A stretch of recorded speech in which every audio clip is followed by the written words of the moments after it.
Okay, let's talk about foam rolling your low back. I know we had some questions about that. I'm actually not a fan of foam rolling your low back.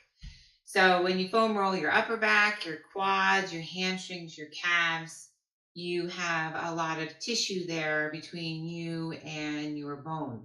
When you foam roll your low back, a lot of people think that, oh, I have pain, I should roll on it. That's not always the case. You want to make sure there's some padding. In the low back area, when you foam roll, you're right on your spine. So a lot of low back issues are not necessarily muscular.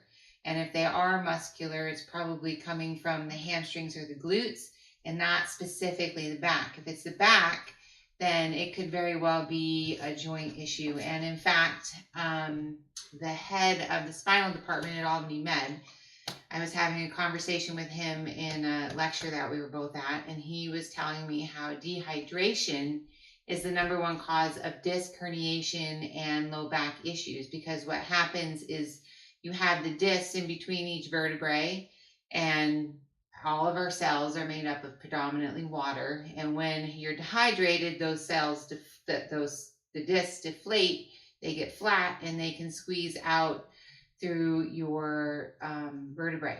So if you have low back pain, make sure you're hydrated before you do anything. And then I would not necessarily roll with the foam roller right here. One, your low back. Two, kidneys. If you have any sort of kidney inflammation or anything going on, you just set yourself up for unnecessary risk.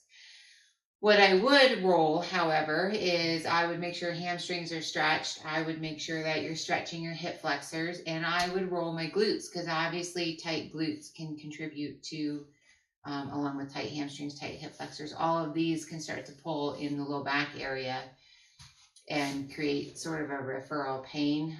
It's a possibility. So if you are going to roll your glutes, you're going to take your foam roller, you're going to put it on the floor, and you're going to put a hand on the floor, bring a knee, if you can, if you have the mobility and you can bring your foot on top of your other leg, go for it. It's going to give you a little bit more pressure on this glute to get a little deeper into the tissues. And then using your foot and hand, you're going to roll up and down your glutes, and kind of find those tender spots. You can also kind of roll into your hip. Again, don't roll directly onto your hip bone, but you can roll in the places where it is meaty. Again, like I had said in one of the other videos, it's kind of like grooming a horse. You want to make sure that you're staying over the meaty areas that are cushioned by your tissues. So that is how you would roll your glute. And sometimes that can help relax low back areas. If you can't cross your leg, you can keep both feet on the floor and do it this way. You can also pull your knee in here and get a little deeper that way. So instead of rolling low back, I would suggest rolling your glutes, along with quads and hamstrings.